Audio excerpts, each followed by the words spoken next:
మంగళగిరి నియోజకవర్గ అభివృద్ధికి తన వంతు కృషి చేస్తానని రాజకీయాలకు అతీతంగా అందరూ కలిసి రావాలని మంత్రి నారా లోకేష్ పిలుపునిచ్చారు. మంగళగిరిలోని భద్రావతి సమేత భావన ఋషి ఆలయ కళ్యాణ మండపాన్ని మంత్రి ప్రారంభించారు.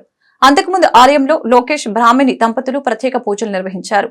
అర్చకులు వారికి నూతన వస్త్రాలు అందజేసి వేదాశీర్వచనం చేశారు. ఈ సందర్భంగా లోకేష్ మాట్లాడారు. మంగళగిరిని దక్షిణ భారతదేశ గోల్డ్ హబ్ గా తీర్చిదిద్దేందుకు ప్రణాళికలు రచిస్తున్నట్లు చెప్పారు. పట్టణంలో అత్యధికంగా ఉన్న స్వర్ణకారులు, చేనేత కార్మికుల సమస్యని పరిష్కరిస్తామని అన్నారు. అధునాతన ఆకృతులు, ఇతర నైపుణ్యాలపై శిక్షణ ఇచ్చేందుకు 25 ఎకరాల స్థలాన్ని కేటాయించనున్నట్లు తెలిపారు. ప్రజలకిచ్చిన అన్ని హామీలను లోకేష్ నెరవేరుస్తారని ఆయన సత్యమని బ్రాహ్మణి తెలిపారు. ఎన్నికల ముందు ఇచ్చిన హామీల అమలుకి కసరత్తు చేస్తున్నట్లు చెప్పారు.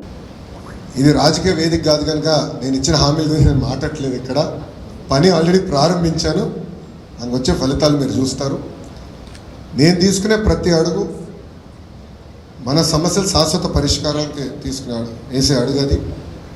మన గౌరవ ముఖ్యమంత్రి నారా చంద్రబాబు నాయుడు గారు కూడా ప్రభుత్వం ఏర్పడిన వెంటనే మొదటి కార్యక్రమం పెన్షన్ ఇచ్చే కార్యక్రమం మంగళగిరి నియోజకవర్గంలో చేశారు. అక్కడ కలెక్టర్ గారికి స్పష్టమైన ఆదేశాలు జారీ చేశారు. ఆర్థిక పరంగా అయ్యేది పనులేంటి, డబ్బులు అవసరం లేని పనులు కొన్ని ఉంటాయి. ఆ రెండు మీరు విడగొట్టి తొందరగా ఎస్టిమేట్లు ఒక పక్కన వేస్తూ ఉండండి. ఇంకో పక్కన ఈ ప్రక్రియ కూడా ప్రారంభించండి. అవసరమైతే క్యాబినెట్ కూడా తీసుకురండి, నేను ఆమోదం పలుకుతాను. ప్రజలు ఇక్కడ బాధ్యత పెంచారు నా పైన అని స్వయంగా గౌరవ ముఖ్యమంత్రి చంద్రబాబు నాయుడు గారే చెప్తాం జరిగింది. సో మా పైన బాధ్యత పెరిగింది అంటే ఎలాంటి సందేహం లేదు. ప్రత్యేకంగా మీ లోకేష్ పైన కూడా బాధ్యత పెరిగింది అంటే ఎలాంటి సందేహం నాకు లేదు. తప్పనిసరిగా శాశ్వతమైన పరిష్కారం ఎత్తుతాం. నేను మన మంగళగిరి మన లోకేష్ కార్యక్రమంలో కూడా పెద్దలు ఇంటికి వెళ్ళినప్పుడు కూడా ఇదే చర్చకు వచ్చింది. కమిటీ సభ్యులందరూ కూడా అక్కడనే ఉండే, వాళ్ళందరితో మేము చర్చించాం. అందరినీ కూర్చోబెట్టి నేను ఆ రోజే హామీ ఇచ్చా గురుగారికి, కూర్చోబెట్టి శాశ్వతమైన పరిష్కారం ఎత్తుతానని చెప్పా. దాన్ని నేను ఇప్పుడు కూడా కట్టుబడి ఉన్నాను.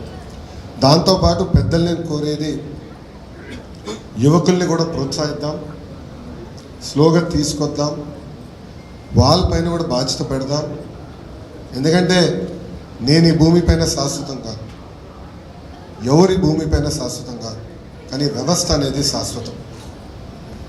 సో యువకులకి అవగాహన తీసుకురావాలి, బాధ్యత పెంచాలి, అందరం కలిసికట్టుగా ఇది ముందలు తీసుకెళ్లాల్సిన అవసరం ఉంది. దానికి పెద్దల్ని కూడా కోరేది యువకుల్ని కూడా ఎక్కువ లాగుదాం. వాళ్ళు రారు, పట్టుకుని లాగుదాం, భాగస్వామ్యం చేద్దాం.